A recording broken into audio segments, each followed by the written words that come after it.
Welcome to the Leadership Unscripted podcast presented by Hiring Strategies. The Leadership Unscripted podcast is your go-to source for all things people management oriented.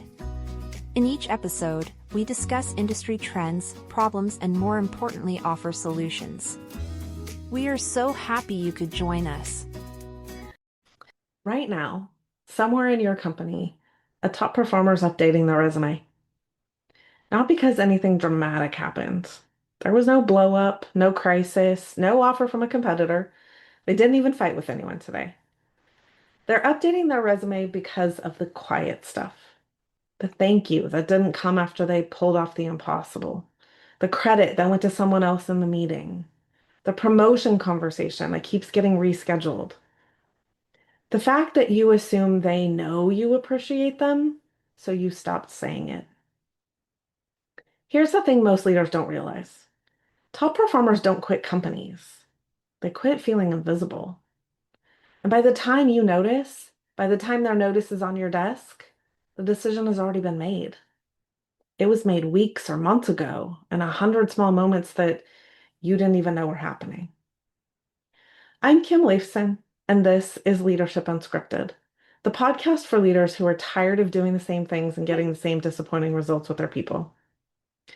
In today's episode, we're talking about leadership mindset, the slow drip that costs you your best people, and the simple things that you can do today to stop the leak. So let's get into it. Welcome back. Or if this is your first episode, then welcome. I'm glad you're here. Today, we're in episode 14 of Leadership Unscripted, and this one is going to hit close to home for some of you. So I want you to do one thing before we go any further. Pull up your employee roster, in your head or on paper.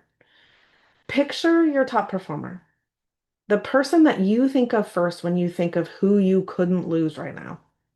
Got them? Okay, good. Hold that person in your mind as we work through this episode, because everything I'm about to say is about them and about whether they're going to be sitting at your table 12 months from now or not. Here's something I want you to sit with for a minute. When a top performer finally tells you they're leaving, you usually find out in one moment. They knock on the door, or they put a meeting on your calendar called Quick Chat, and your stomach drops because you already know what's coming. For you, it feels sudden, like it came out of nowhere.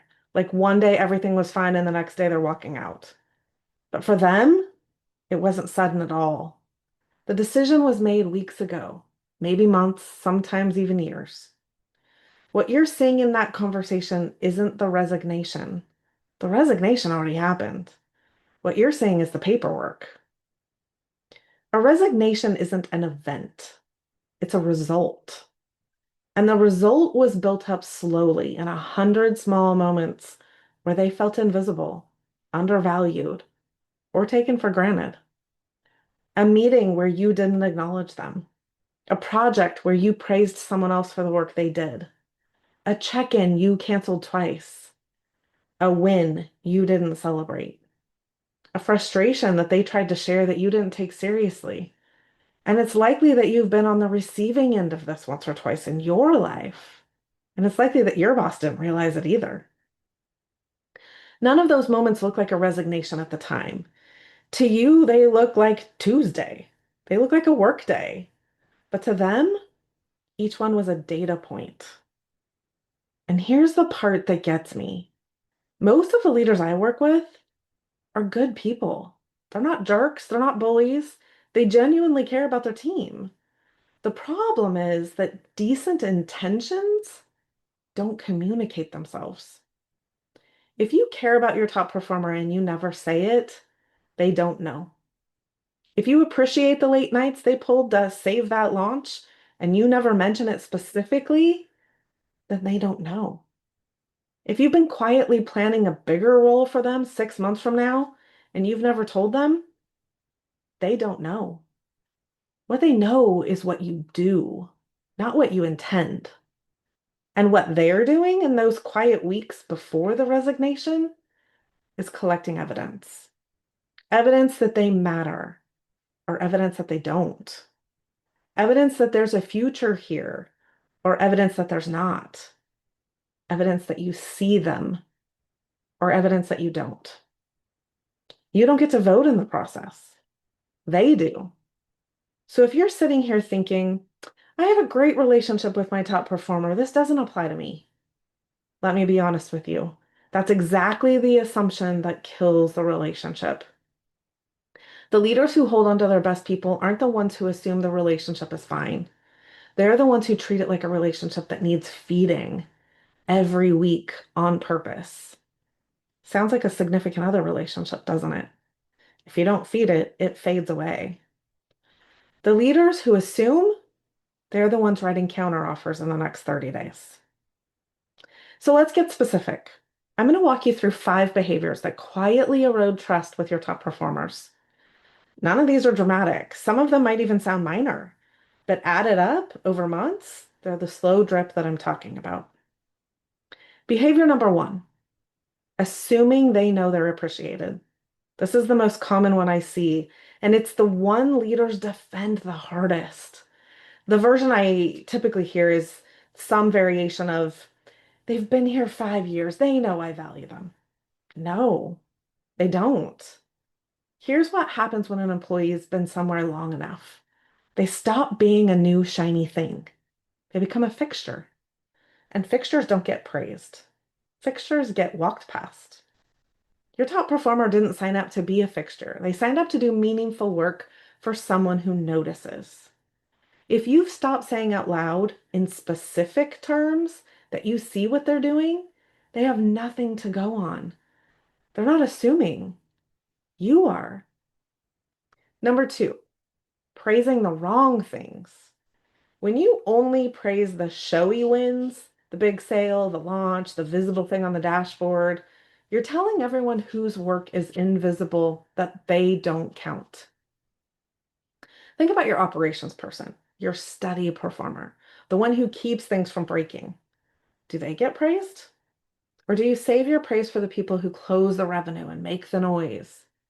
It's often the foundational work that's just getting done, and everyone forgets it's getting done because it's just getting done. But you'll notice as soon as it's not getting done. If your praise has a pattern, your team is noticed. And the people whose work is invisible are quietly checking out, or at the very least, putting in the bare minimum. Behavior number 3, recycling promotion conversations. You know the conversation I mean. The annual, we should talk about your career. The one you bring up at the year-end review and then you don't bring it up again. The one you rescheduled twice. The one where you say, let me think about it. And then you don't think about it because it gets buried under more urgent work. Every time you delay that conversation, you're sending a message. The message is, your growth is not a priority for me. You may not intend that, but it doesn't matter. That's the message they're receiving. And after the 3rd reschedule, they stop asking. That silence isn't them being patient. That silence is one more step towards the door. Behavior number 4, letting bad behavior slide from a top performer. Most teams have one. The high producer who breaks the rules, the salesperson who's rude in meetings but hits their numbers, the senior person who's dismissive of others but you don't want to lose their results. You tell yourself, I'll have a talk with them eventually, or it's not worth the disruption right now. Here's what your top performer hears. They hear that your values are negotiable, that what you say matters less than what you tolerate, that the rules apply to some people and not others. The minute you let a top performer break values, you've told your best people the values aren't real. And the people whose values you actually want, they start looking for somewhere those values are taken seriously. Number 5, going silent after a hard conversation. And this one's sneaky. Something difficult will happen. A missed deadline, a disagreement about strategy, a piece of feedback that didn't land well. And then the conversation ends and you both walk away. Then you don't talk again for a week. You're not angry. You're busy. You've moved on. But they didn't. They're sitting at their desk replaying the conversation, filling in the silence with the worst possible interpretation. He's disappointed in me. She's reconsidering my role. I think I'm in trouble. You think nothing happened in that week, but from their side, everything happened. And the fix is so simple. Reach out within 24 hours. Even if it's just a quick message like, hey, how are things going today? How can I support you? That's it. That's the fix. Silence isn't neutral. Silence is an answer. And usually the answer your top performer hears is, you're in trouble. So those are the five. You can listen to them again later if you want, but here's what I want you to notice.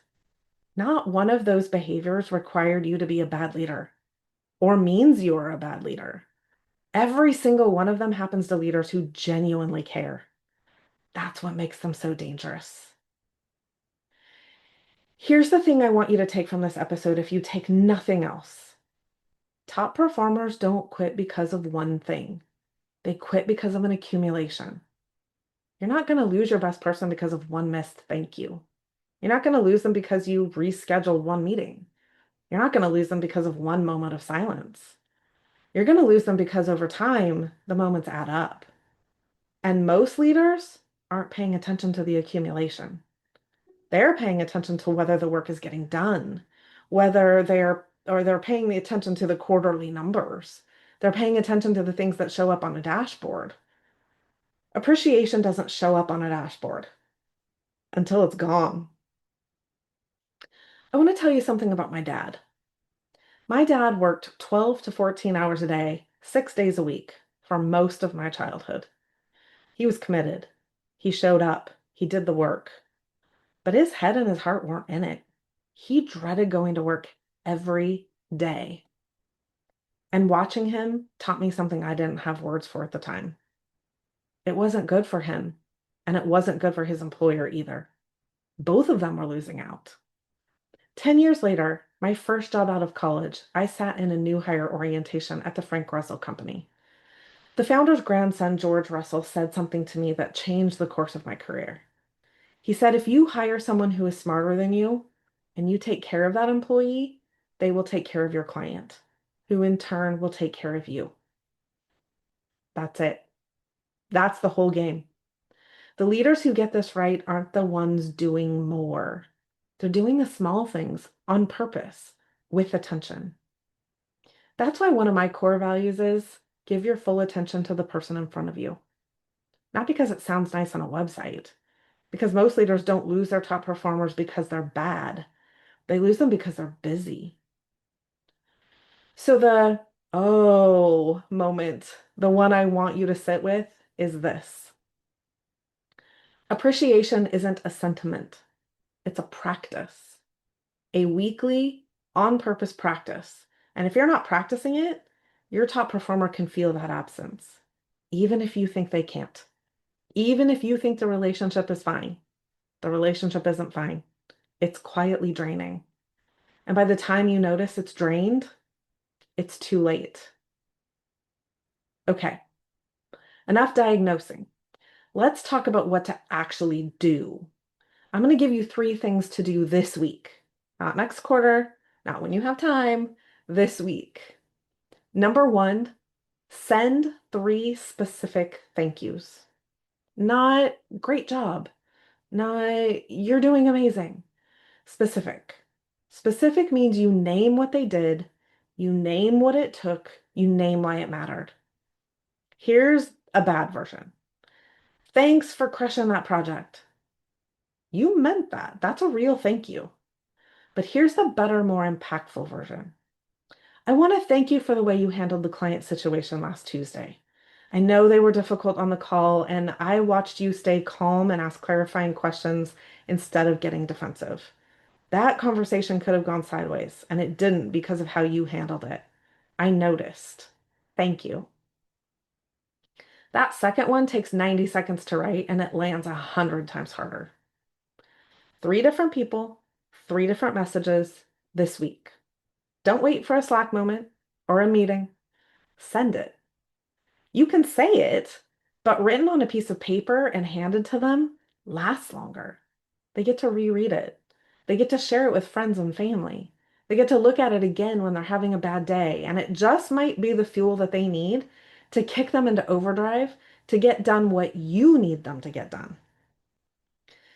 Number two, reschedule the conversation you keep rescheduling. You know the one. It might be a one-on-one you've moved twice. It might be a career conversation you keep meaning to have. It might be a performance discussion you've been dreading. Whatever it is, put it on the calendar this week and don't move it. I know you're busy. I know there are 6 things you think are more urgent. I'm telling you, they're not. Because the postponed conversation is doing damage every week it sits there unspoken. And the damage is greater than whatever you're prioritizing instead. If they walk out the door, nothing will have mattered more. The minute you reschedule a top performer's career conversation, you've answered the question that they didn't ask out loud. Am I a priority? And your answer is not this week. Hear them ask it once. Hear them ask it twice. Then hear the silence after they stop asking. Stop the silence. Put the conversation on the calendar. And number 3, ask one question and then stop talking. The question is, what's something you've done in the last 90 days that you don't think I noticed? And then stop talking. Don't defend yourself. Don't explain. Don't list all the times you did notice. Don't say, well, of course I noticed when you ... Just listen. Because what they tell you in that conversation is the most valuable information you're going to get this year. They're going to tell you in their own words exactly which behaviors and contributions of theirs are important to them that you've been missing. And once you know, you can stop missing them. The first time you ask that question, they may not answer fully.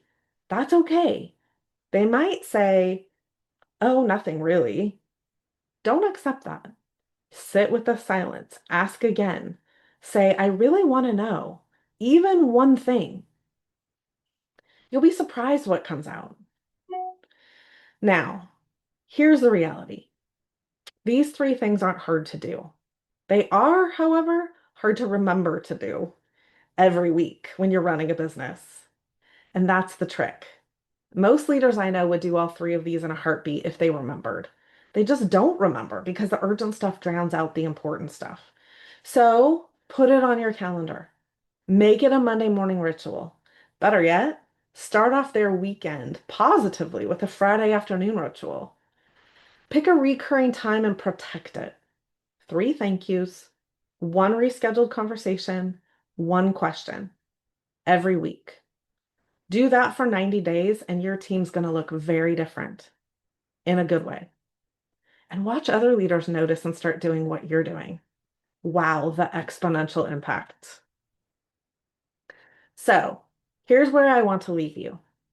Your top performer is right now building a case.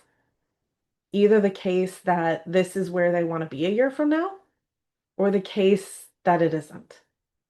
Either case is being built 1 week at a time.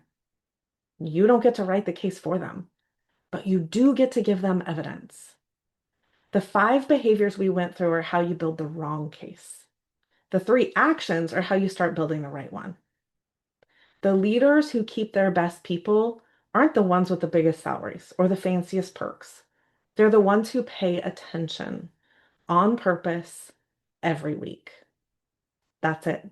That's the whole thing. And here's the bonus. When you pay attention to your top performers, here's what happens. They pay attention to your clients. Your clients pay attention to you. The whole thing flows. That's the lesson George Russell taught me 25 years ago, and it still works. Next month on Leadership Unscripted, we're going to talk about the question your best employee is asking that you're probably not answering. It's called, where is this going for me?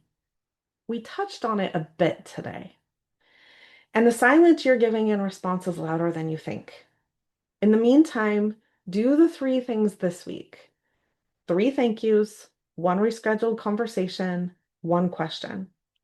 And if you want a structured way to look at where your culture stands, take the Inspired Culture Survey at hiringstrategies.com. It'll give you a clearer picture in 20 minutes than most consultants could give you in 20 hours. And it's free. If this topic resonated with you, please share it with another leader who needs to hear it.